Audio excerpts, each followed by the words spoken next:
இந்த மாதிரி அழகான குண்டு குண்டு குலாப் ஜாமுன் உடையாமல் எப்படி செய்கிறது அப்படி சொல்லிட்டு பார்த்துடலாமா? ஆமாங்க. இப்போ நம்ம என்ன வீடியோ பார்க்க போகிறோம் அப்படின்னு பார்த்தீங்கன்னா, நைட் ரொட்டீன் விலாக் தான். எங்கள் வீட்டில் நைட் டின்னர் நாங்கள் என்ன செய்கிறோம், ப்ளஸ் அது கூட பார்த்திங்கன்னா குலாப் ஜாமுன் வந்து ரொம்ப நாளாக இருந்தது மிக்ஸு.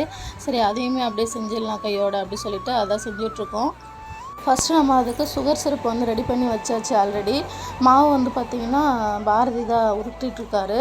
ஏன்னா பார்த்தீங்கன்னா இந்த மாதிரி குலாப் ஜாமுன்லாம் உருட்டுறதுல பார்த்தீங்கன்னா என் ஹஸ்பண்ட் வந்து கொஞ்சம் எக்ஸ்பர்ட்னே சொல்லலாம். எனக்கு அவ்வளோவா வந்து அந்த மாதிரி உருட்ட தெரியாது. இவ்வளோ ஷைனிங்காக சூப்பராக அந்த மாதிரி உருட்டும் போது தான் வந்து பார்த்திங்கன்னா இந்த மாதிரி குலாப் ஜாமுன் வந்து உடையாமல் வெடிக்காமல் சூப்பராக வரும். அப்படியே எனக்கு சொல்லி கொடுத்துட்டே உருட்டினார். எப்படின்னா அழுத்தம் கொடுத்துட்டே உருட்டணுமா, அந்த மாதிரி உருட்டும் போது இந்த மாதிரி ஷைனிங்காக உடையாத வரும்.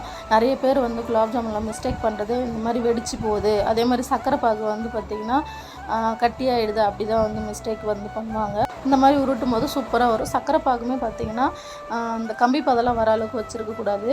சும்மா சர்க்கரை கரைஞ்சி கொஞ்சம் அந்த எண்ணெய் பிசுறு மாதிரி வந்தால் போதும், ஆஃப் பண்ணிடலாம். அப்போ தான் வந்து கரெக்டாக வரும்.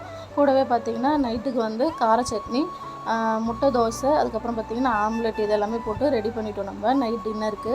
நைட் சாப்பாடு செய்கிறதுக்கு ஃபுல்லாகவே எனக்கு என் ஹஸ்பண்ட் தான் ஹெல்ப் பண்ணிகிட்டு இருந்தார். உங்களோட ஹஸ்பண்ட் இந்த மாதிரி வேலைலாம் செய்யும்போது ஹெல்ப் பண்ணுவாங்களான்னு சொல்லி கமெண்டில் சொல்லுங்கள்.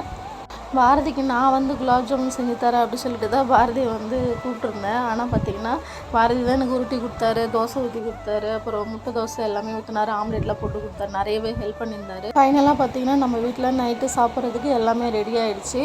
சூப்பராகவே இருந்தது. வீட்டில் வந்து காலைல வச்ச சாம்பார் இருந்தது, அதையே வச்சுக்கிட்டோம். அப்புறம் இட்லி பொடி வச்சுக்கிட்டோம். எல்லாமே சூப்பராக இருந்தது. குலாப் ஜாமுன் டேஸ்ட்டுமே சூப்பராக இருந்தது. பார்த்திங்களா நல்லா ஊறிச்சு. அதுக்கு மேலே சும்மா டெக்கரேஷனுக்காக நம்ம பாதாம் போட்டிருந்தோம். இந்த மாதிரி மோர் வீடியோஸ் பார்க்கணும் அப்படின்னா நம்ம சேனலை சப்ஸ்கிரைப் பண்ணிக்கோங்க. நெக்ஸ்ட்டு ஒரு சூப்பரான வீடியோவில் பார்க்கலாம். பாய்.